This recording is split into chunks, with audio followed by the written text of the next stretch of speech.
राम मंदिर निर्माण को लेकर धनराशि जुटाने के अभियान को लेकर प्रदेश का सियासी पारा पूरी तरीके से गर्म है। एक दिन पहले कांग्रेस के विधायक कांतिलाल भूरिया ने बीजेपी के छुटभैया नेताओं पर दिन में चंदा जुटाने और रात में शराब पीने का आरोप लगाया था, लेकिन अब एक मामला राजधानी में सामने आया है। अशोका गार्डन थाने में एक मामला दर्ज किया गया है, जिसमें फर्जी रसीदों के जरिए राम मंदिर निर्माण को लेकर धनराशि जुटाने की शिकायत हुई है। इस मामले में दर्ज एफआईआर को लेकर प्रदेश में सियासत छिड़ गई है। कैबिनेट मिनिस्टर विश्वास सारंग ने इसे कांग्रेस की साजिश करार दिया है। कैबिनेट मिनिस्टर विश्वास सारंग के मुताबिक कांग्रेस के नेता नहीं चाहते कि अयोध्या में भव्य राम मंदिर बने और इसीलिए इस तरह की साजिश कर रहे हैं। वहीं कांग्रेस ने भी जवाबी हमला बोला है। पूर्व मंत्री पीसी शर्मा के मुताबिक राम मंदिर निर्माण के लिए डिजिटल पेमेंट होना चाहिए और नकद रूप से हो रहे भुगतान पर पूरी तरीके से रोक लगना चाहिए। बीजेपी नेताओं के कांग्रेस पर लगाए जा रहे आरोपों को कांग्रेस पार्टी ने नकारा है। मुख्यमंत्री शिवराज सिंह चौहान ने आज मंत्रियों से चाय पर चर्चा के सिलसिले में नगरीय प्रशासन मंत्री भूपेंद्र सिंह के साथ चाय पर चर्चा की। मंत्रालय में हुई इस चाय पर चर्चा के दौरान मुख्यमंत्री शिवराज सिंह चौहान और भूपेंद्र सिंह ने नगरीय प्रशासन विभाग के आने वाले 5 साल के रोड मैप को लेकर चर्चा की। मुख्यमंत्री शिवराज सिंह चौहान ने नगरीय प्रशासन विभाग की ओर से नगरीय निकायों में किए जा रहे कामों को लेकर जानकारी ली। इसके साथ ही केंद्रीय बजट में स्वच्छता और जल जीवन मिशन को लेकर आवंटित किए गए बजट के सिलसिले में भी जानकारी ली। मुख्यमंत्री ने कहा कि एक बड़ा बजट मध्य प्रदेश को मिला है, जिसका उपयोग कैसे किया जाना है, इसकी कार्ययोजना तैयार की जाए। इसके साथ ही बैठक के दौरान आए दिन शहरों में कॉन्ट्रैक्टर के प्रोजेक्ट्स की वजह से होने वाली समस्याओं को लेकर भी चर्चा की गई। जगह जगह सड़कों के खुदने और पानी की लाइन फूटने जैसी समस्याओं को लेकर मुख्यमंत्री शिवराज सिंह चौहान ने कहा कि इस सिलसिले में नगरीय प्रशासन विभाग और संबंधित विभाग के साथ ठेकेदारों से भी चर्चा की जाए, ताकि लोगों को किसी तरह की परेशानी न हो। पूर्व केंद्रीय मंत्री और कांग्रेस के नेता कांतिलाल भूरिया के उस बयान से बवाल मच गया है, जिसमें उन्होंने राम मंदिर के नाम पर चंदा लेने वालों को देर रात शराब पीने की बात कही थी। इस पर पहले राजनेताओं ने अपना विरोध जताया, उसके बाद अब जो है संत समाज भी इसके विरोध में आ गया है। उज्जैन के संत आचार्य शेखर, जो कि आवाहन अखाड़े के महामंडलेश्वर है, उन्होंने आज तीखी प्रतिक्रिया व्यक्त करते हुए कांतिलाल भूरिया को सबक सिखाने की बात कर डाली और उन्होंने ये भी कहा कि अगर कांतिलाल भूरिया ने अगर माफ़ी नहीं मांगी तो वे इनके खिलाफ आंदोलन भी करेंगे। कांतिलाल भूरिया के इस बयान को लेकर यहाँ पर जिस तरह से प्रतिक्रिया सामने आ रही है, उसमें एक बार संत समाज यहाँ पर नाराज दिखाई दे रहा है। साफ तौर पे जो है आचार्य शेखर हैं, उन्होंने साफ तौर पे कहा है कि जिस तरह से जो ये बयान सामने आया वो काफ़ी निंदनीय है और इसमें जो है कांतिलाल भूरिया को माफ़ी भी मांगनी चाहिए और जो है जिस तरह से उनका पाकिस्तान का प्रेम है उसको लेकर भी वे जो है नाखुश दिखाई दिए। आचार्य शेखर ने साफ तौर पे कहा कि कई बार इस तरह के विवादित बयान कांतिलाल भूरिया ने दिए और इस पर उनको माफ़ी मांगनी ही होगी। पहले फेज में जिले के स्वास्थ्य कर्मियों को चिन्हित करके वैक्सीनेट करने का लक्ष्य जो है रखा गया था और करीब 24,000 स्वास्थ्य कर्मी इसके लिए चिन्हित भी किए गए थे, लेकिन अभी हाल ये है कि मात्र 57% ही स्वास्थ्य कर्मियों ने अब तक टीका लगाया है। अगला चरण 6 तारीख से शुरू होना है, जिसमें फ्रंटलाइन वर्कर्स को चिन्हित किया गया है वैक्सीनेशन के लिए, लेकिन आज जो है एक मॉकअप राउंड जो है चल रहा है और लक्ष्य रखा गया है कि जो 70 अलग अलग टीकाकरण केंद्र है, प्रति उसमें 500 की संख्या में जो है स्वास्थ्य कर्मियों को टीका लगाया जा सके, क्योंकि बड़ी मात्रा में करीब 11,000 से ज्यादा की संख्या है स्वास्थ्य कर्मियों की जो अब तक वैक्सीनेट नहीं हुए हैं और कोरोना का वैक्सीनेशन उन्हें नहीं लगा है। इस लिहाज से उन्हें इस मॉकअप राउंड के माध्यम से टारगेट किया गया है कि तमाम जितने ही बचे हुए स्वास्थ्यकर्मी हैं उन्हें भी वैक्सीनेशन लगाया जा सके। मुरैना में जहरीली शराब से हुई 2 दर्जन लोगों की मौत के बाद पुलिस ने पूरी इन्वेस्टिगेशन कर ली है और उसमें खुलासा किया है। 15 लोगों को आरोपी बनाया है, सभी को गिरफ्तार कर लिया गया है। मूल मामला कम लागत में अधिक मुनाफा कमाने के लिए यह पूरी घटना को अंजाम दिया गया था। 11 जनवरी को जहरीली शराब से हुई मौतों के बाद जो 24 से अधिक लोगों की मौत हुई है, उसमें पुलिस ने सबसे पहले 7 लोगों को आरोपी बनाया था। 7 लोगों को गिरफ्तार करने के बाद पुलिस की जो इन्वेस्टिगेशन थी उसमें खुलासा धीरे धीरे हुआ और कुल 15 लोगों को उसमें आरोपी बनाकर गिरफ्तार किया गया है। सभी मुरैना के रहने वाले हैं। एक व्यक्ति है जो ग्वालियर का रहने वाला है, जिसकी प्रिंटिंग प्रेस थी, उस पर जो नकली शराब थी उनका रैपर वगैरह बनाया जाता था। और एक व्यक्ति जो मथुरा रहता था, रहने वाला मुरैना का ही है, आगरा से एक केमिकल की दुकान से थिनर खरीदा गया था जिसमें मिथाइल अल्कोहल पाया जाता है। उसी के कारण यह पूरे जो शराब थी वो जहरीली हो गई और 2 पेटी ही यह शराब बनाई गई थी, जिसको वहाँ के इलाके में बेचा गया था। इसके बाद जब पुलिस इन्वेस्टिगेशन हुई तो उसमें खुलासा हुआ कि लोगों की मौत के बाद ये जो अवैध शराब का कारोबार कर रहे थे वो लोग डर गए और उन्होंने शेष जो केमिकल था उसको बर्बाद कर दिया और उसको फैला दिया। और कुछ छापामार कार्रवाई में पुलिस के पास जब्त भी हुआ। पूरे मामले का खुलासा एसपी सुनील पांडे ने किया और उन्होंने यह जानकारी में बताया भी कि अभी ये सभी 15 लोग जो उनकी गिरफ्त में हैं, कुछ लोगों को पुलिस कस्टडी के बाद न्यायालय में पेश कर जेल भेज दिया गया है। कुछ लोगों से अभी भी पूछताछ की जा रही है कि अब इनका मेन सरगना अगर कोई था, कोई राजनीतिक इनको संरक्षण था या किसी इनके जो मेन जो इनका जो अगर कहा जाए कहाँ से ये माल लाते थे आगरा के अलावा या जो गलाने का काम करता था, ये पूरी इन्वेस्टिगेशन अभी भी जारी है। लेकिन इस पूरी घटना का निचोड़ जो आया है वो यही था कि इन लोगों ने जब पहले लंबे समय से ये लोग शराब बनाने का काम कर रहे थे, ओपी से शराब बनाई जाती थी, लेकिन जो ओपी है वो 1 लाख रुपए का प्रति ड्राम के हिसाब से इनको मिलता था और जो केमिकल है वो मात्र 25,000 रुपये में इनको आगरा से उपलब्ध हो गया। यही कारण था कि इन्होंने सोचा कि कम लागत में अधिक मुनाफा कमाएंगे और मुनाफा कमाने के चक्कर में ये जहरीली शराब बन गई और लोगों में बेची भी गई। सागर के खुरई उप जेल में उस समय अफरा तफरी मच गई जब साप्ताहिक परेड के दौरान कैदी ने जेलर के ऊपर हमला कर दिया। हमले के साथ साथ कैदी ने जेलर को जान से मारने की धमकी भी दे डाली। खुरई उप जेल में साप्ताहिक परेड के दौरान जेलर श्वेता मीना पर विचार अधीन कैदी ने हमला कर दिया। दरअसल खुरई जेल की महिला जेलर श्वेता मीना कैदियों से साप्ताहिक परेड के दौरान समस्याएं पूछ रही थी। इसी दौरान विचार अधीन कैदी राकेश यादव ने जेलर को धक्का दे दिया। जमीन पर गिरने से जेलर को पीठ और घुटने में चोट आई है। कैदी ने जेलर को जान से मारने की धमकी भी दी है। विचार अधीन कैदी ने जेलर को जान से मारने की धमकी भी दी है। हमले की जानकारी जेलर ने वरिष्ठ अधिकारियों को दी है। जेलर श्वेता मीना ने खुरई शहरी थाने में विचार अधीन कैदी राकेश यादव के खिलाफ विभिन्न धाराओं में मामला दर्ज कराया है। पुलिस ने इस मामले को जांच में ले लिया है। विचार अधीन कैदी राकेश यादव पर बीना, ललितपुर में हत्या के प्रयास, अपहरण जैसे संगीन मामले दर्ज हैं। जेलर पर हमले की वजह की पुलिस जांच कर रही है।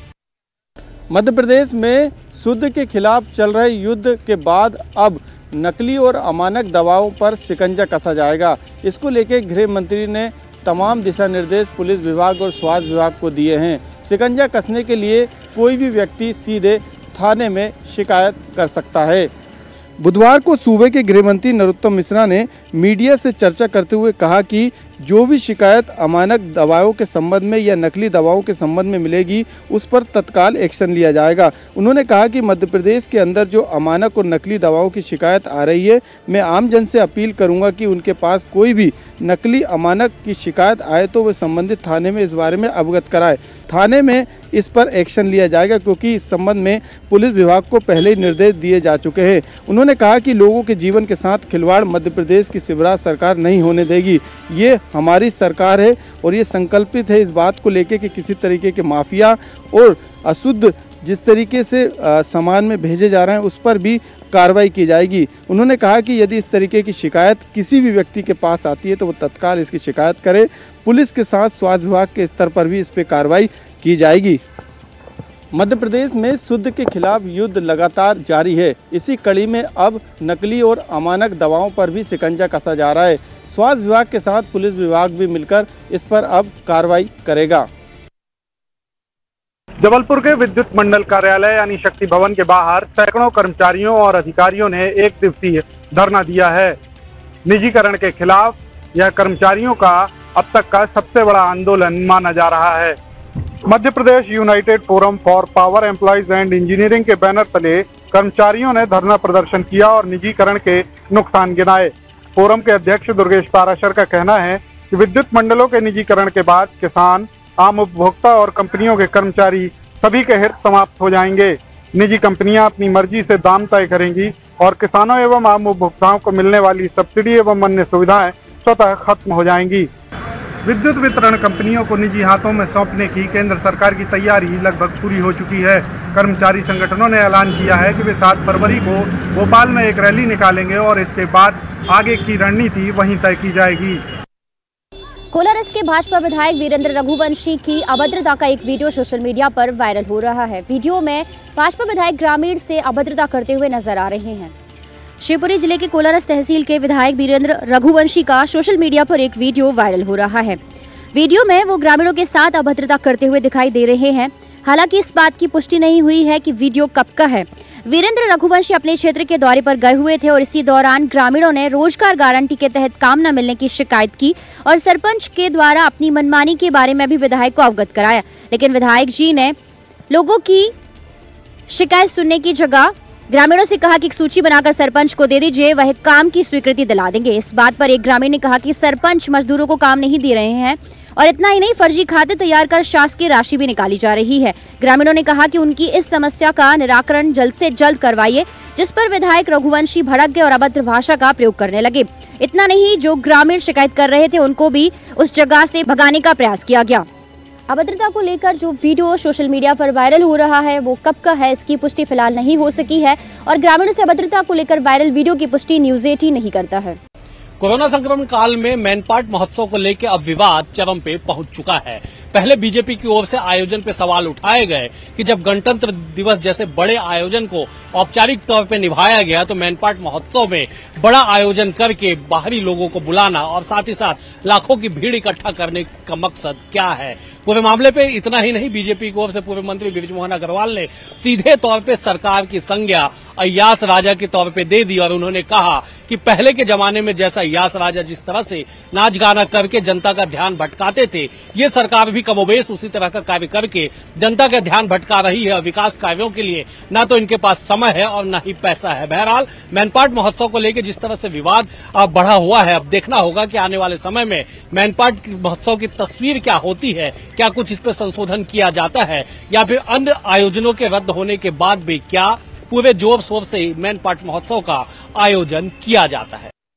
रायपुर में चाकूबाजी की घटनाएं थमने का नाम नहीं ले रही हैं और लगातार हो रही इन वारदातों से जनता दहशत में है। ताज़ा मामला रायपुर के गंज थाना इलाके का है, जहां पर एक बीजेपी नेता संदीप जंघेल को चाकू मारकर युवकों ने घायल कर दिया। बताया जा रहा है कि मामूली से विवाद को लेकर के संदीप जंघेल पर चाकुओं से ताबड़तोड़ वार किया गया, जहां काफ़ी चोटें संदीप जंघेल को आई और उसके बाद इलाज के लिए तुरंत मेकाहारा अस्पताल लाया गया, जहाँ पर बीजेपी के कई कार्यकर्ता भी पहुँच गए और आक्रोशित कार्यकर्ताओं ने काफ़ी हंगामा किया। इसके बाद थाने जाकर आरोपियों की गिरफ्तारी की मांग करने लगे। हालांकि इस मामले में पुलिस को कुछ सीसीटीवी फुटेज मिले हैं और आरोपियों की पड़ताल की जा रही है, आरोपियों को ढूंढा जा रहा है। लेकिन ये पहली ऐसी घटना नहीं है। मंगलवार को भी इसी तरह की घटना हुई थी, जहां पर बूढ़ापारा इलाके में एक युवक को चाकू मार दिया गया था और आरोपी अब भी फरार है। पिछले 4 महीनों के भीतर 50 से ज़्यादा घटनाएं हो चुकी हैं चाकूबाजी की, जिसमें 25 लोगों ने अपनी जान गंवाई है और ऐसे में राजधानी में बढ़ते अपराध की वजह से लोगों में दहशत कायम है और चाकूबाजी की घटनाएं थमने का नाम नहीं ले रही है। डिस्लरी कारोबारी के यहाँ आईटी इनकम टैक्स विभाग ने दबिश दी है। यहाँ पर कार्यवाही जारी है। दिल्ली से टीम आई हुई है और नागपुर की टीम है। लगभग जो है 18 सदस्यीय टीम है और 3 अलग अलग ठिकानों पर लगातार ये दबिश जारी है। आप देख सकते हैं यहाँ पर पुलिस के जवान भी मौजूद हैं। अंदर आईटी विभाग की टीम लगातार कार्रवाई कर रही है। डिस्लरी बॉटलिंग प्लांट के कारोबारी हैं और अभी लगातार कार्रवाई जारी है। अब किस तरह की कार्रवाई है, आईटी कर चोरी का ये पूरा मामला है और जब अधिकारी जांच कर लौटेंगे, खंगालेंगे दस्तावेज, उसके बाद यहाँ पर पूरे जो है मामले का खुलासा होगा। जाते जाते ठंड एक बार फिर से बस्तर में लौट आई है और इसके पीछे जो मौसम वैज्ञानिक कारण बता रहे हैं वो ये बता रहे हैं कि उत्तर दिशा से जो हवा का दबाव बन रहा है उसके चलते ठंड ने एक बार फिर से दस्तक दे दी है। दरअसल आमतौर पर होता ये था कि मकर संक्रांति के बाद ठंड जो है वो धीरे धीरे विदा होने लगती थी, धूप तीखे लगने लगती थी, लेकिन उल्टा हो रहा है। करीब 40 सालों के बाद ये मौसम एक बार फिर से लौटा है कि मकर संक्रांति के बाद फिर से लोगों को ठंड जो है वो काफ़ी ज़्यादा परेशान कर रही है। दिन के वक्त शीतलहर जो है वो लोगों को एहसास हो रहा है, तेज़ हवाएं चल रही हैं और हवा में नमी का असर देखा जा रहा है, जिसके चलते शीतलहर का प्रकोप लगातार बढ़ता जा रहा है। जो तापमान का पारा पिछले हफ्ते से बढ़ रहा था वो बीते रविवार से लगातार नीचे लुढ़क रहा है। इससे पहले जो तापमान का पारा था वो 17.17 डिग्री पर चला गया था, लेकिन इसके बाद मंगलवार को ये पारा लगातार नीचे लुढ़कता हुआ नज़र आ रहा है। कल जिस तरह का तापमान रिकॉर्ड किया गया उसमें 9.7 के आसपास जो है वो डिग्री सेल्सियस पारा रिकॉर्ड किया गया है। मौसम वैज्ञानिकों की माने तो अभी आने वाले 2-4 दिनों तक मौसम का जो असर है वो कुछ इसी तरह का बने रहने की संभावना जताई गई है। वहीं कुछ हिस्सों में बूंदाबांदी होने के आसार भी जो है नज़र आ रहे हैं। कुल मिलाकर ये कहें कि अभी आने वाले दिनों में ठंड से कोई राहत जो है वो नज़र नहीं आ रही है। 40 सालों बाद इस तरह का मौसम का बदला मिजाज जो है वो लोगों को परेशान तो कर ही रहा है। वहीं ठंड ने एक बार फिर से जिस तरह से दस्तक दी है कि अभी तक लोगों को तीखी धूप लगती थी और लोग धूप से परहेज करते थे, लेकिन अब यही तीखी धूप जो है लोगों को ठंड से बचाने के लिए राहत दे रही है। कुल मिलाकर अभी हफ्ते भर तक ठंड से कोई राहत की उम्मीद नज़र नहीं आ रही है। कोविड-19 की वजह से लगभग 9 माह से सिनेमा घर पूरी तरह से मंदी की दौर से गुजर रहा था। कुछ समय पहले सिनेमा हॉल को चालू किया गया, लेकिन सीमित जो है दर्शकों को लेकर के ये चालू किया गया था। अब अनलॉक मनोरंजन की स्थिति पूरी तरह आ गई है और 100% लोग सिनेमा घरों पर आ सकेंगे और अपना जो है मनोरंजन कर सकेंगे। बहुत सारे ऐसे फिल्म हैं जो रिलीज नहीं हो पा रहे थे, अब रिलीज होंगे। जो सिनेमा के जो प्रेमी हैं, शौकीन हैं, वो इसका लुत्फ उठा सकेंगे। अगर हम सिनेमा हॉल की बात करें तो यहाँ पर ULB मशीन लगाया गया है जिसे पूरी तरह से सैनिटाइज करने का काम किया गया है। आप ये देख सकते हैं, ये एंट्री पॉइंट्स है और यहाँ पर 2 गज की दूरी का बिल्कुल ख्याल रखा गया है। और सबसे बड़ी बात यही है कि जब यहाँ पर कोई भी सिनेमा के जो शौकीन है लोग आएंगे मनोरंजन के लिए, तो उनके लिए टिकट काउंटर तो व्यवस्था है ही, साथ ही साथ वो जो है डिजिटल टिकट भी कर सकेंगे और बिल्कुल मास्क लगाकर आना अनिवार्य होगा। साथ ही साथ सैनिटाइजर भी उनको यहाँ पर उपलब्ध कराया जाएगा। कुल मिलाकर अनलॉक मनोरंजन की पूरी तरह से तैयारी है और जो सिनेमा के शौकीन हैं उनके लिए बड़ी खबर है और ये खुशी वाली बात भी है। और बड़ी खबर रायपुर से, नगर निगम के पूर्व सभापति हिरासत में, प्रफुल्ल विश्वकर्मा को पुलिस ने हिरासत में लिया। वार्ड शिविर में सौंपने गए थे ज्ञापन, बीजेपी कार्यकर्ता पहुंचे आजाद चौक। प्रफुल्ल विश्वकर्मा को पुलिस ने हिरासत में लिया है। आपको बता दें कि वार्ड शिविर में ज्ञापन सौंपने के लिए गए थे और बीजेपी कार्यकर्ता अब आजाद चौक पहुंच चुके हैं। तो बड़ी खबर रायपुर से, जहां निगम के पूर्व सभापति को पुलिस ने हिरासत में लिया है।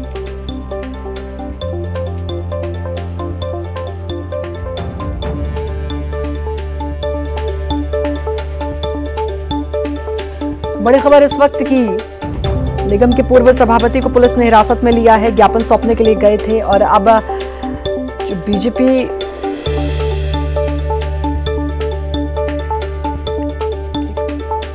प्रफुल्ल विश्वकर्मा को पुलिस ने हिरासत में लिया है। वार्ड शिविर में ये ज्ञापन सौंपने के लिए गए थे। बीजेपी कार्यकर्ता अब आजाद चौक पहुंच चुके हैं। अब बड़ी खबर इस वक्त की रायपुर से, जहां पर हिरासत में लिए गए निगम के पूर्व सभापति। बड़ी खबर सागर से, जहां जिला अस्पताल में बच्चा चोरी। अस्पताल में इलाज कराने आई बच्चे की मां, बच्चे की तलाश में पुलिस जुटी। पुलिस खंगाल रही है CCTV फुटेज। जिला अस्पताल में बच्चा चोरी है। अस्पताल में बच्चे की मां इलाज कराने आई थी और तभी बच्चा वहां से गायब है। फिलहाल पुलिस पूरे मामले में CCTV फुटेज खंगाल रही है और बच्चे की तलाश कर रही है।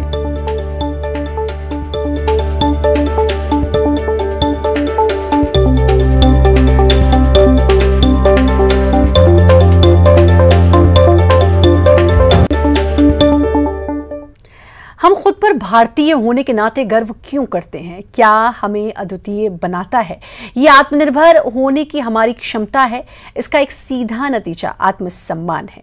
नेटवर्क 18 की खास पहल स्वाभिमान भारत प्रेजेंटेड बाय ITC आपके लिए देश भर से अलग अलग कहानियां लाएंगे और आपको दिखाएंगे कि कैसे हम भारतीय अपनी समस्याओं का समाधान खुद से कर रहे हैं। हम सरकार पर निर्भर नहीं हैं। हमारी इनोवेशन और उपलब्धियों की कहानी बयां करती है कि हम एक राष्ट्र के रूप में कौन हैं। ये कहानी है आबिद सुरती जैसे लोगों की, एक राष्ट्रीय पुरस्कार विजेता लेखक और कार्टूनिस्ट जो लीक होने वाले नल को ठीक करते हैं।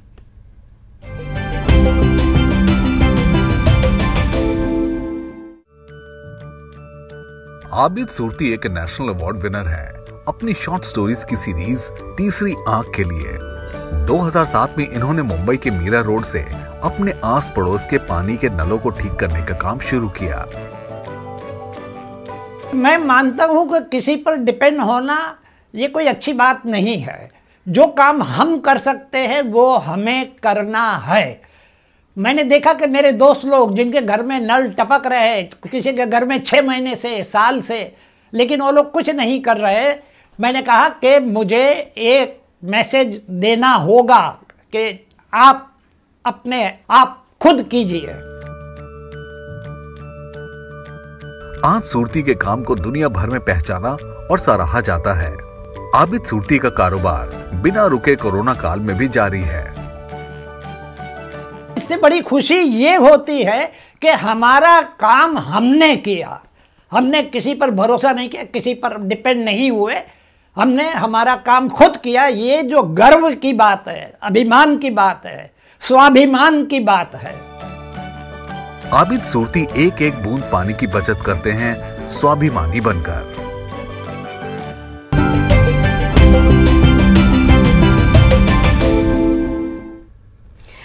भारत से ऐसी ही सफलता की और कहानियां देखने के लिए बने रहे नेटवर्क 18 की खास पहल ITC प्रेजेंट्स स्वाभिमान भारत के साथ। और इसी के साथ फिलहाल इस बुलेटिन में इतना ही, लेकिन बाकी खबरों के लिए लगातार बने रहिए। न्यूज़ 18 मध्य प्रदेश, छत्तीसगढ़।